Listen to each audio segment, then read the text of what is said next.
मतलब दांत, तो दांत क्या होता है उसके बारे में आज हम विस्तार से पढ़ेंगे। इसके बारे में पढ़ेंगे दांत क्या होता है इसके बारे। तो दांत एनिमल बॉडी का सबसे, तो टीथ होता है, टीथ क्या होता है, लिखना चाहते हो तो लिख लेना एनिमल बॉडी मतलब पशु शरीर का सबसे कठोर भाग होता है। कौन सा होता है? पशु शरीर का सबसे कठोर भाग होता है जो सफेद और पीले रंग की,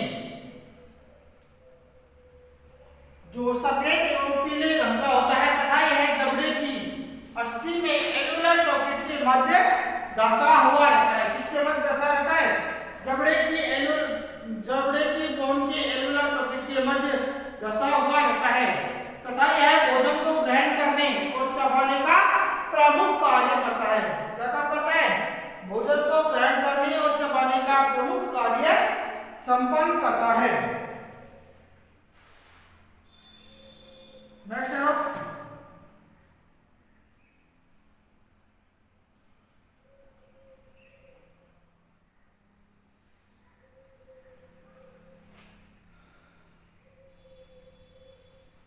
ठीक है, एलुलर सॉकेट के मध्य दसा होता है। नेक्स्ट है दांत के निम्न 3 भाग होते हैं जिनमें मसूड़े के ऊपर वाला भाग इनेमल कहलाता है। तो मसूड़े के ऊपर वाला भाग जो होता है इसको कौन सा बोलते हैं? इनेमल टीथ बोलते हैं। कौन सा बोलते हैं? इनेमल टीथ, इनेमल कहलाता है।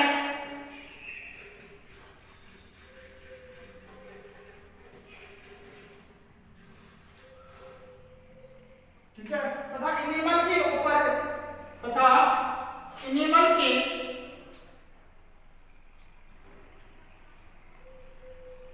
तथा मसूड़े के ऊपर एक इनेमल की परत उपस्थित होती है जिसे क्राउन या शिखर कहते हैं। क्राउन या शिखर, इसको क्या बोलते हैं? क्राउन या शिखर। इनेमल क्या होती है?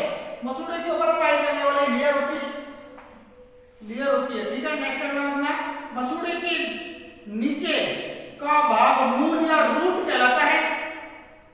मूल या रूट, ये वाला भाग कौन सा है? मूल या रूट जो मसूड़े के नीचे स्थित होता है, मूल या रूट कहलाता है। जो एलुलर सॉकेट में स्थित होता है जिस पर सीमेंट की परत पाई जाती है। जो एलुलर सॉकेट मतलब मैंडिबल बोन की एलुलर सॉकेट में उपस्थित होता है जिसके ऊपर क्या होती है? सीमेंट की लेयर उपस्थित होती है जो इसको एलुलर सॉकेट में रोकने का कार्य करती है। क्या काम करती है? एलुलर सॉकेट में रोकने का कार्य करती है। ठीक है, नेक्स्ट क्राउन व रूट के मध्य की संरचना पर एक रेखा मतलब लाइन पाई जाती है। ये क्राउन हो गया, एक रूट, इसके मध्य ये संरचना पाई जाती है। लाइन जैसी संरचना पाई जाती है जिसे नेक या ग्रीवा कहते हैं। क्या बोलते हैं? नेक या ग्रीवा कहते हैं।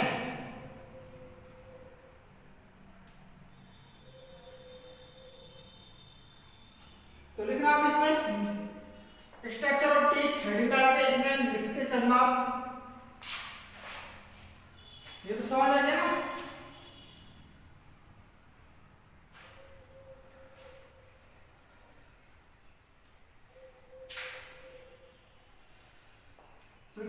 दांत की संरचना में निम्न भाग होते हैं। दांत की संरचना में निम्न भाग होते हैं। पहले लिखना डेंटिन, फर्स्ट डालना डेंटिन, DENTINE, डेंटिन। लिखना दांत के ऊपरी चौड़े भाग में, दांत के ऊपरी चौड़े भाग में धातु नुमा संरचना पाई जाती है। क्या पाई जाती है? एक धातु नुमा संरचना पाई जाती है। दांत के ऊपरी चौड़े भाग में धातु नुमा संरचना पाई जाती है जिसे डेंटिन कहते हैं, जिसे डेंटिन कहते हैं। अब नेक्स्ट करेगा डेंटिन में डेंटिन कहते हैं। नेक्स्ट है डेंटिन में नलिका रूपी संरचना निकली हुई रहती है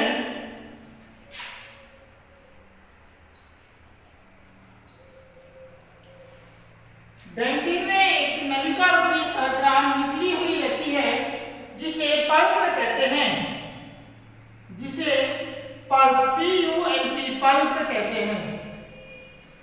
क्या बोलते हैं? नलिका रूपी संरचना निकली हुई रहती है जिसे पल्प कहते हैं।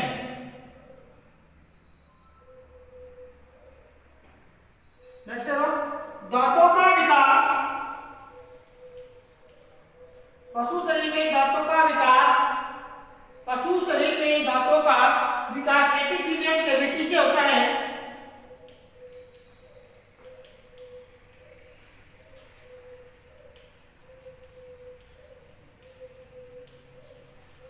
पशु शरीर में दांतों का विकास एपिथेलियम कैविटी से होता है जिसे डेंटाइन लैमिने कहते हैं, जिसे डेंटाइन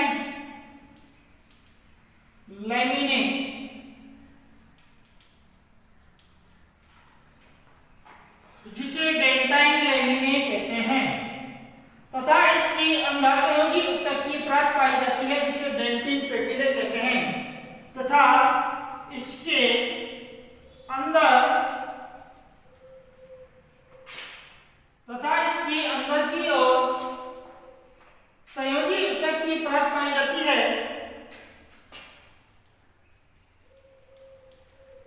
संयोजी ऊतक की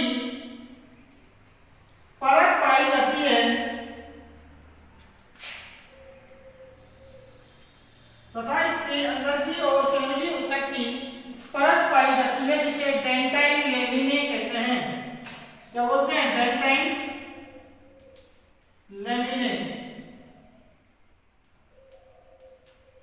जिसे डेंटाइन लैमिने कहते हैं। सॉरी, डेंटाइन पेपिले बोलते हैं, डेंटाइन लैमिने, जिसे डेंटाइन पेपिले कहते हैं। डेंटाइन लैमिने तो जो एपिथेलियम कैविटी होती है ना, उसी को डेंटाइन पेपिले बोलते हैं। डेंटाइन लैमिने क्या होता है? डेंटाइन लैमिने के अंदर की तरफ से मुझे ऊतक की परत पाई जाती है जिसे डेंटाइन पेपिले कहते हैं। ठीक है।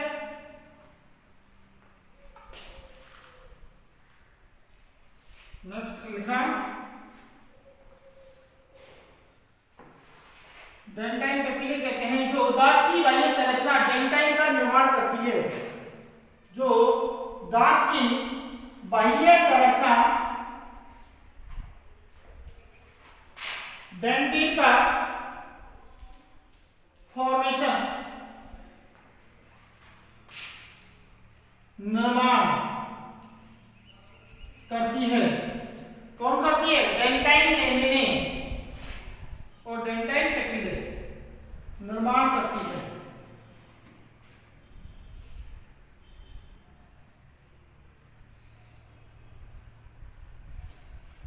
नेक्स्ट है टूथ को संरचना के आधार पर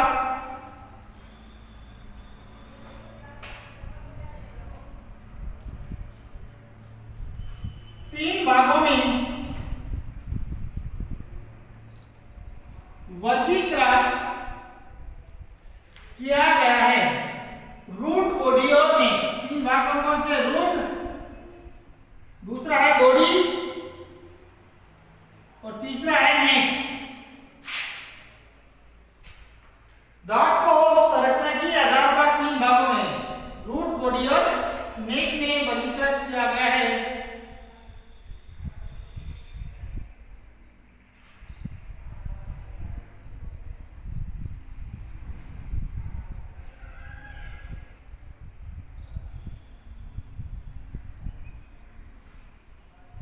ठीक है। नेक्स्ट करो, उत्पत्ति की आधार पर दांतों को निम्न दो भागों में बांटा गया है। उत्पत्ति के आधार पर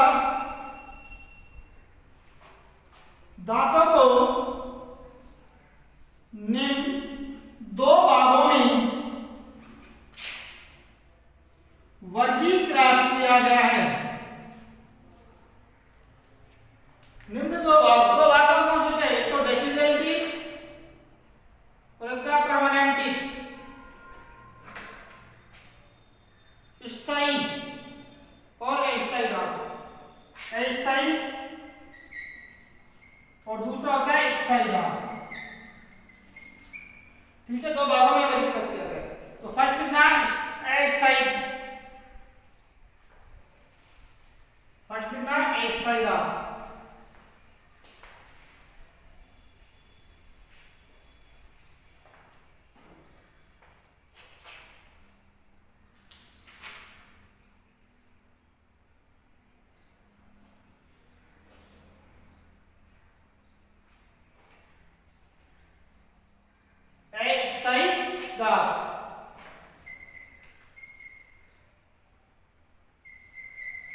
deciduous milk tooth, deciduous milk teeth, non permanent teeth और नॉन परमानेंट ब्रैकेट में अस्थायी। और जो अस्थायी दांत होते हैं तो वो कुछ समय के मेहमान होते हैं, कुछ समय बाद गिरने के बाद उनके स्थान पर नए दांत आते हैं। वे दांत जो पशु की छोटी उम्र में आते हैं, वे दांत जो पशु की छोटी उम्र में आते हैं तथा वे दांत जो पशु की छोटी उम्र में आते हैं तथा अस्थायी होने के कारण शीघ्र गिर जाते हैं। अस्थायी होने के कारण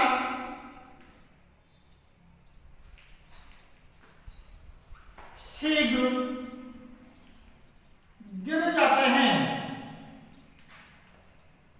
अस्थायी दांत या मिल्क टीथ कहलाते हैं।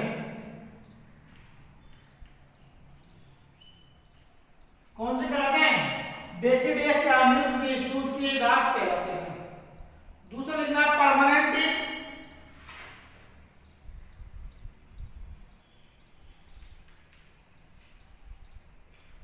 स्थायी दांत। दूसरा कौन सा है? परमानेंट, स्थायी दांत।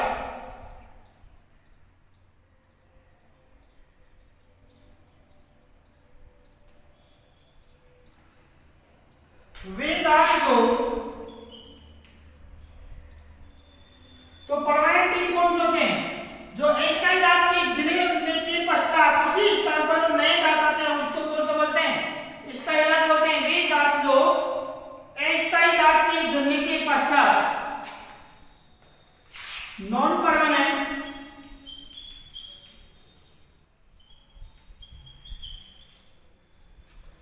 अस्थायी दांत के गिरने के पश्चात उसी स्थान पर आते हैं।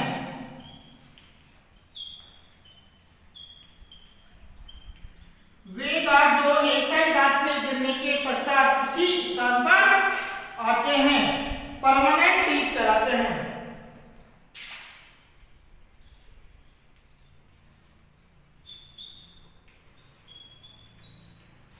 परमानेंट टीथ स्थायी दांत कहलाते हैं। नेक्स्ट टाइम होगा स्थायी दांतों को उत्पत्ति एवं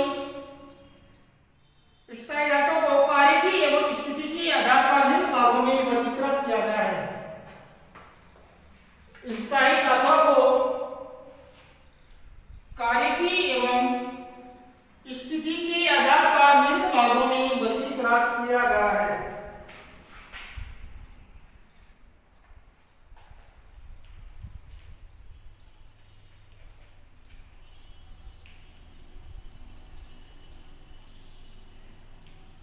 कितने भागों में वर्गीकृत किया गया है? 3 भागों में वर्गीकृत किया गया है। एक था इंसाइजर, वैसे 4 होते हैं। Incisor, canine,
molar.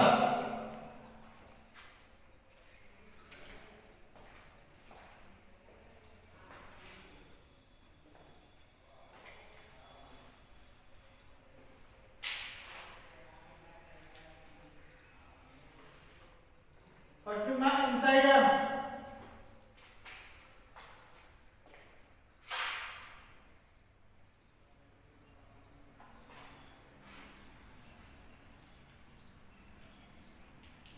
Insider teeth, insider कृत्रिम दांत बोलते हैं।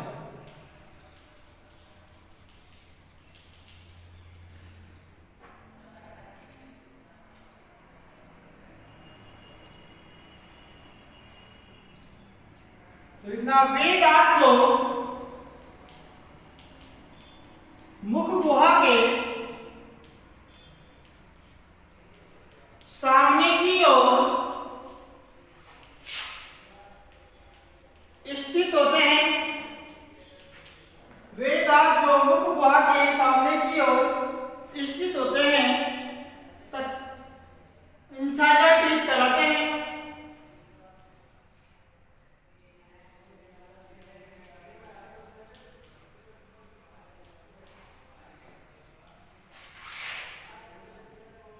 इंसाइडर टीथ कहलाते हैं। कौन से कहलाते हैं? इंसाइडर टीथ कहलाते हैं। तथा ये भोजन को छोटे छोटे टुकड़ों में विभाजित करने का कार्य करते हैं। छोटे छोटे टुकड़ों में विभाजित करने का कार्य करते हैं। वे दांत जो मुख गुहा के सामने के स्थित होते हैं, जो भोजन को छोटे छोटे टुकड़ों में विभाजित करने का कार्य करते हैं।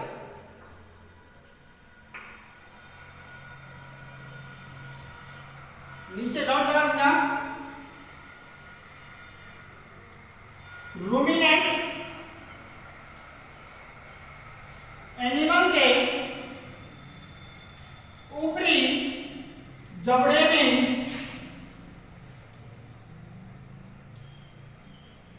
इंसाइडर टीथ अनुपस्थित होते हैं।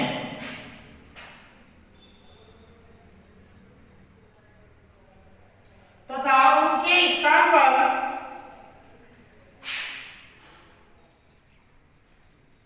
डेंटल पैड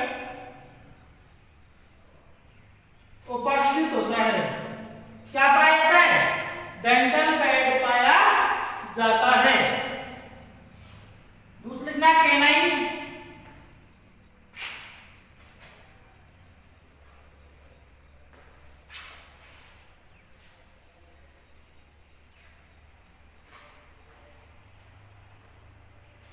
दूसरा लिखना कैनाइन।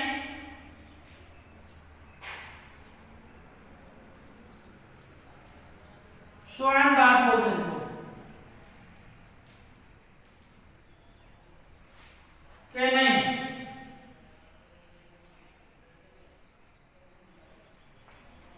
ये दांत नुकीले प्रवृत्ति के होते हैं।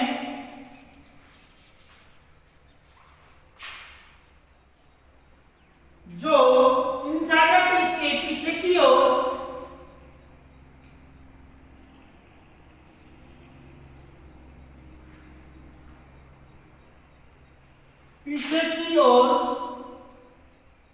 उपस्थित होते हैं। कहां होते हैं? इंसाइडर टीथ के पीछे की ओर स्थित होते हैं।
जगह पाई जाती है,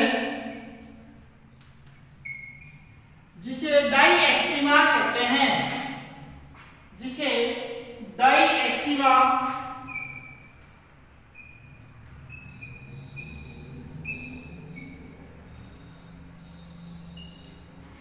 जिसे डाइएस्टीमा कहते हैं। तथा ये दांत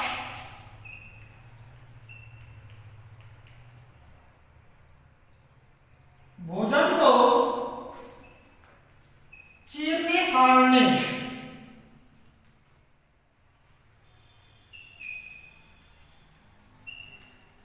का कार्य करते हैं। भोजन को चीरने फाड़ने का कार्य करते हैं।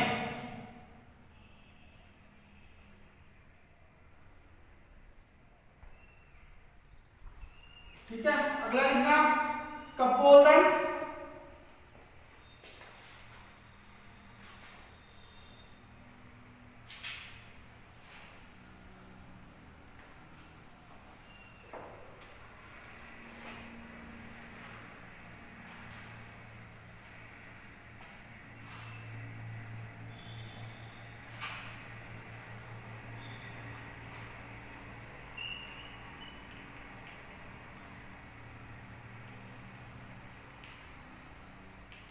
कपोलदंत, तो कपोलदंत में लिखा कपोलदंत को कार्यकी के आधार पर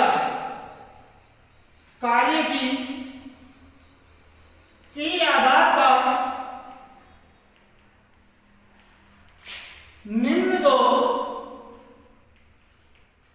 भाग ब्रैकेट में प्रीमोलर व मोलर में वर्गीकृत किया गया है। कपोलदंत को कार्यकी के आधार पर प्रीमोलर और मोलर में वर्गीकृत किया गया है तथा ये भोजन को चबाने का कार्य करते हैं तथा ये दांत भोजन को चबाने का कार्य करते हैं तथा ये दांत भोजन को चबाने का कार्य करते हैं। नेक्स्ट करो,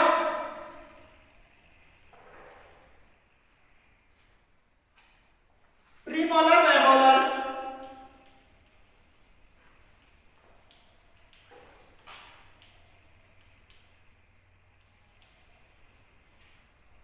डेंटल आर्च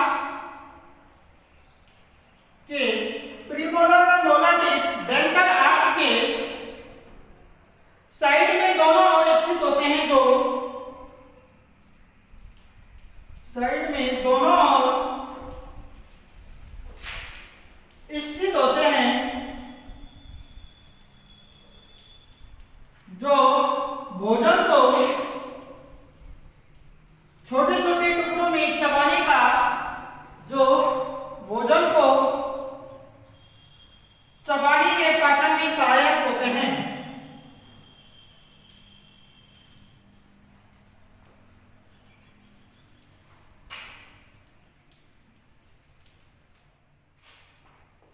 भोजन के पाचन में सहायक होते हैं। नेक्स्ट करो, दंत सूत्र के आधार पर दांतों को दो भागों में वर्गीकृत किया गया है।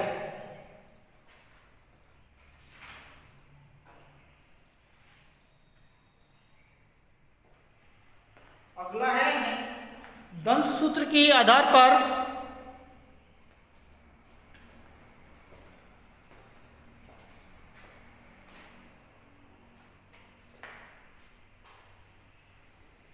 दांतों को निम्न दो भागों में वर्गीकृत किया गया है, स्थायी दांत और अस्थायी दांत। ठीक है, तो सबसे पहले लिखना फाउल में टीथ अनुपस्थित होते हैं तथा उनके स्थान पर चोंच पाई जाती है। फाउल में दांत अनुपस्थित होते हैं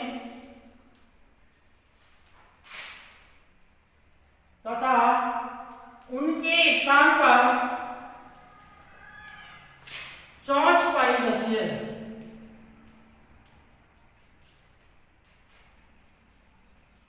क्या पाई जाती है? चोंच पाई जाती है।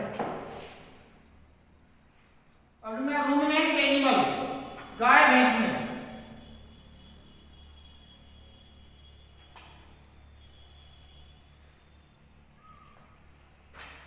रूमिनेंट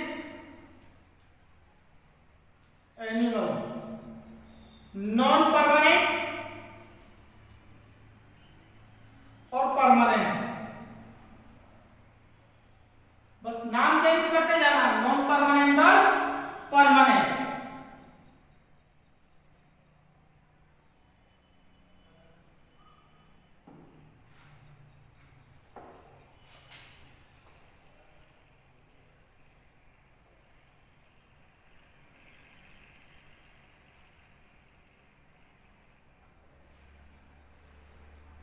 तो लिखना डेसिडिएट, इंसाइडर, कैनाइन और प्रीमोलर। मोलर इसमें एब्सेंट हो, मोलर अभी नहीं होते अस्थायी में। तो लिखना है इसमें नॉन परमानेंट में टू का मतलब होता है गुणा करना है, ठीक है। तो ऊपरी जबड़े और निचले जबड़े में, तो इंसाइडर ऊपरी जबड़े में होते नहीं है, कैनाइन एब्सेंट होते हैं और प्रीमोलर और मोलर तीन होते हैं। तो किसका होगा? 4 और 3 7 और 7 और 3 10, 10 इंटू 2 बराबर 20। तो अस्थायी दांतों की संख्या कितनी होगी? 20 होगी। अब कहते हैं स्थायी दांत, इंसाइडर, कैनाइन, प्रीमोलर और मोलर। ये फॉर्मेट बनाना है, 2 का गुणा करना है इसमें। 2 का मतलब क्या होता है? गुणा करना है। तो टोटल कितने होते हैं? 32। तो ऊपरी जबड़े में होते ही नहीं है इसमें, जो क्या होता है ऊपरी जबड़े में दांत नहीं होते हैं इसमें, गाय भैंस बैठों की, और कैनाइन भी अनुपस्थित होते हैं, प्रीमोलर और मोलर। तो टोटल के देख लो, 4 3 7, 7 3 10, 10 3 13, 13 3 16, 16 दूनी 32। तो टोटल दांत कितने हो गए? 32। तो गाय भैंस भेड़ बकरी में अस्थायी दांत तो नॉन परमानेंट 20 होते हैं और स्थायी 32 होते हैं। लिख लेना, गाय भैंस और भेड़ और बकरी। समझ आ रहा है?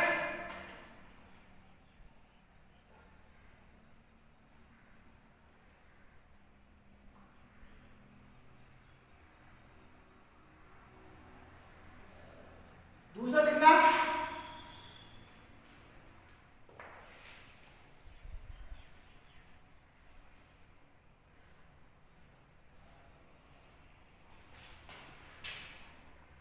घोड़ा।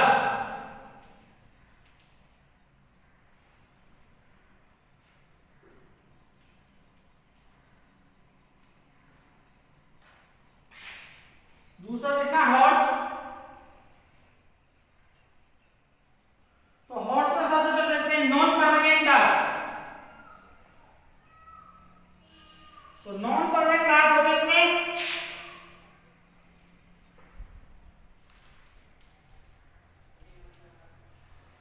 24, 3 और 3 6, 6 दूनी 12 दूनी 24। कितने होते हैं? 24 दांत। ऐसे धीरे हम उसमें भी लिख लेना, गाय में गाय है तभी अनुपस्थित होते हैं। तो और अस्थायी तो 24 हो गए, लेकिन स्थायी कितने होते हैं? 40।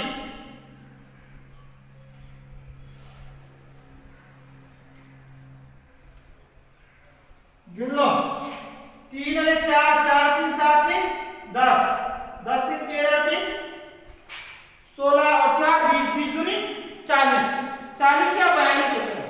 कितने होते हैं? 40 होते हैं या 42 होते हैं। प्रीमोलर 3 या 4 ऊपरी जबड़े में होते हैं, हो सकते हैं 3 हो सकते हैं या 4। अगर 4 होते हैं तो यहाँ कितनी क्वांटिटी हो जाती है?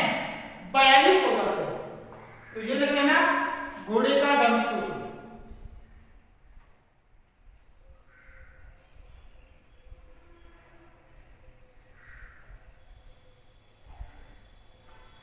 ठीक है। अब देखते हैं हॉर्स का हो गया। नेक्स्ट है अगला लिखना है कैमिल। तो कैमिल में नॉन परमानेंट दांत कितने होते हैं और परमानेंट कितने होते हैं? तो लिखना इसका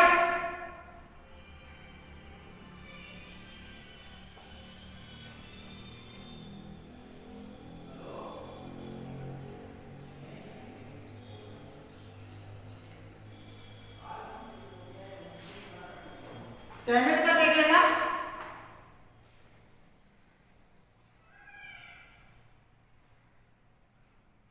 तो टोटल कितने हो जाते हैं? 22। 3 अरे 4 4 2 6 6 3 9 10 अरे 11 11 दूनी 22। तो टोटल दांतों की संख्या कैमिल में कितनी होती है? 22 होती है अस्थायी दांतों की संख्या। ठीक है। अब देखते हैं स्थायी दांत। तो स्थायी दांत देख लेना।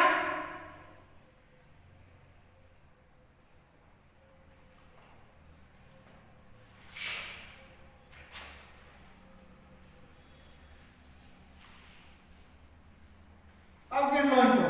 3 अरे 4 4 4 2 6 3 9 9 और 6 15 16 17 17 दूनी 34। तो टोटल स्थायी दांतों की संख्या कितनी हो जाती है कैमिल में? 34। तो लिख लेना। मल्टीप्लाई कितने से करना है? इसमें 2 से। ठीक है। तो अस्थायी दांत कितने होते हैं कैमिल में? 22 और स्थायी 34 होते हैं। कई बार क्वेश्चन पूछा जाता है फुल माउथ कंडीशन। तो कैमिल में पूर्ण मतलब फुल माउथ कंडीशन कब होती है? 7 ईयर में कैमिल के पूरे जबड़े में दांत उपस्थित हो जाते हैं। ठीक है। तो कैमिल का हो गया। Next swine.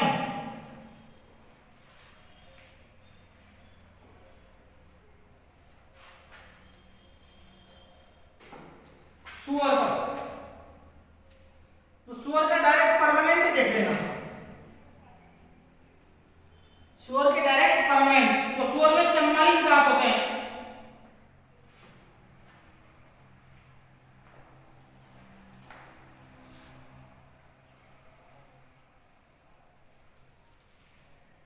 कितने होते हैं?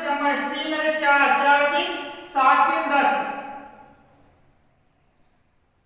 3 अरे 4 4 4 8 8 3 11 11 दूनी 22 22 दूनी 44। तो टोटल कितने हो गए? 44 दांत उपस्थित होते हैं सुअर में। ठीक है। तो अब देखते हैं full mouth condition of animal. नीचे नोट लगा के लिखना full mouth condition of animal.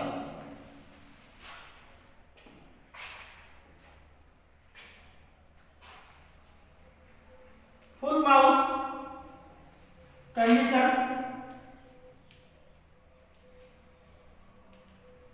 Of animal मतलब पशुओं की फुल माउथ कंडीशन कौन सी होती है? तो सबसे पहले देखते हैं कैटल। तो कैटल में 5 वर्ष में 5 ईयर में फुल माउथ कंडीशन हो जाती है। दूसरा है कैमिल। कैमिल का पूछा भी जाता है। तो कैमिल की 7 ईयर फुल माउथ कंडीशन होती है। तीसरा होता है शिप एंड गॉड। शिप मतलब भेड़। तो भेड़ की होती है 4 ईयर। God 5 year. मैंने क्या क्वेश्चन पूछा जाता है? इसमें से क्वेश्चन आता है। हॉर्स